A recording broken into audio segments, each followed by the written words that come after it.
Halo, perkenalkan nama saya Winarti Julianus dari program studi D3 Teknologi Laboratorium Medik. Di sini saya akan menjelaskan mengenai nilai rujukan.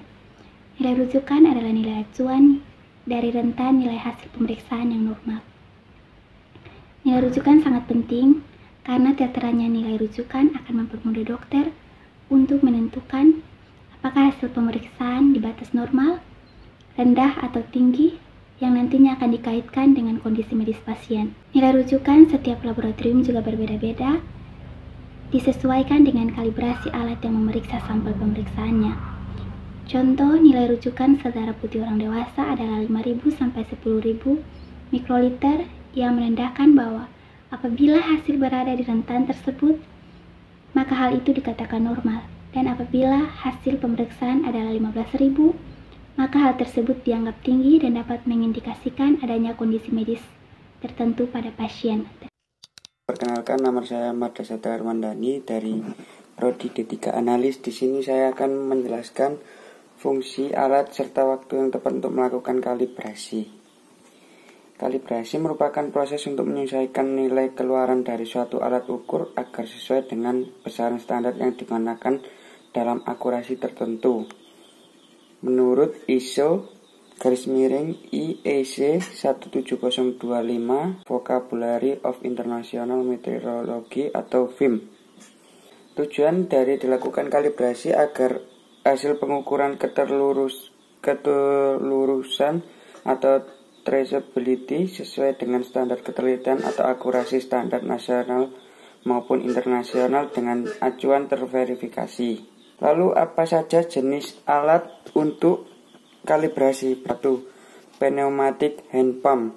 Pneumatic calibration pump digunakan untuk melakukan kalibrasi tekanannya lebih rendah seperti 20 bar atau penyedot tekanan untuk menghasilkan tekanan vakum.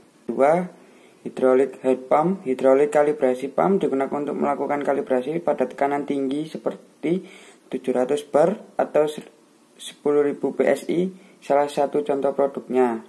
3. Digital pressure test gauge digunakan sebagai alat pengacu alat referensi tekanan untuk alat-alat instrumentasi tekanan yang akan dikalibrasi dan diverifikasi.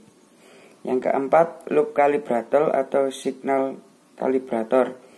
Kalibrator ini digunakan untuk melakukan pengukuran, melakukan simulasi operasi loop powered transmitter atau sebagai sumber arus bagi suatu alat. Perkenalkan, nama saya Rika Puspitasari dari D3 Analis Kesehatan. Di sini saya akan menerangkan tentang kuvet.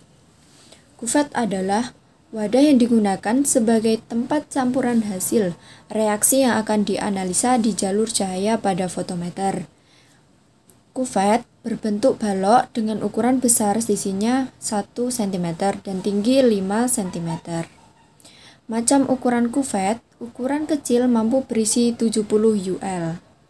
Ukuran sedang mampu berisi 1,5 mm dan 3,0 mm.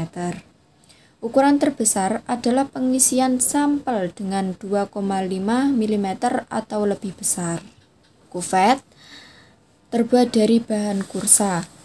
Kuvet yang terbuat dari kuarsa mempunyai kualitas yang lebih baik pada kuvet yang terbuat dari gelas.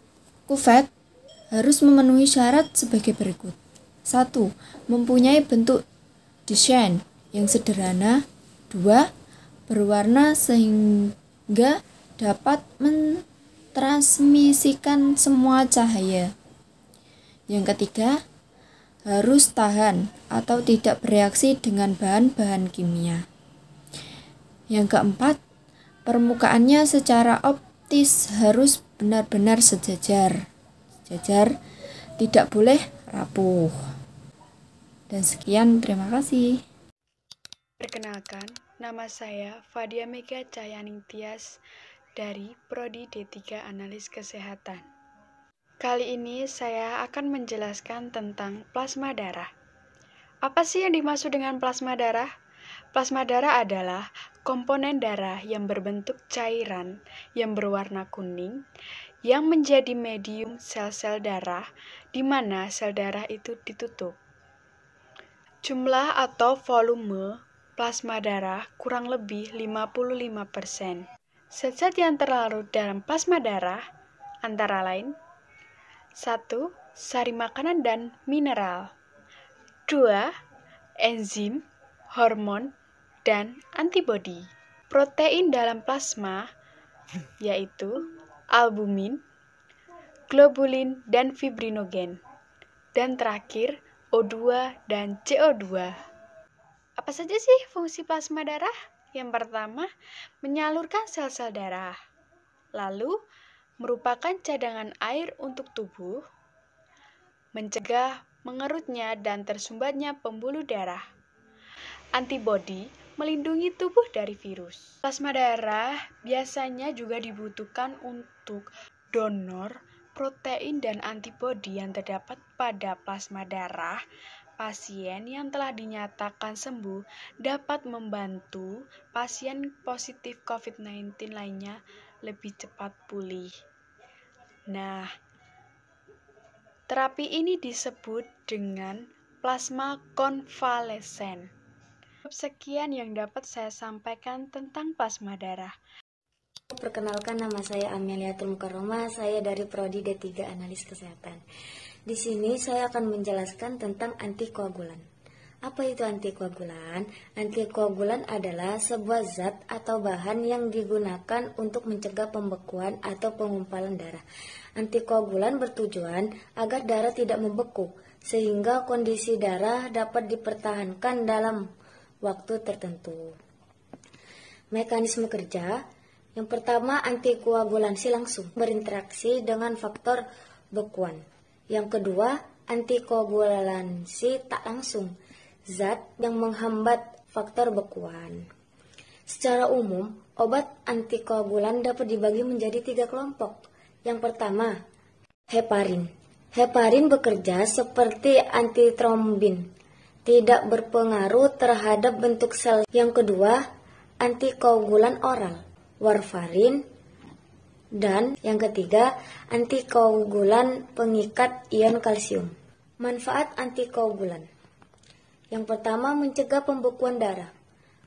Yang kedua, untuk mencegah terbentuk dan meluas trombus dan emboli. Yang ketiga, antikoagulan oral dan heparin, yaitu menghambat pembentukan fibrin sebagai pencegahan untuk mengurangi insiden pada vena.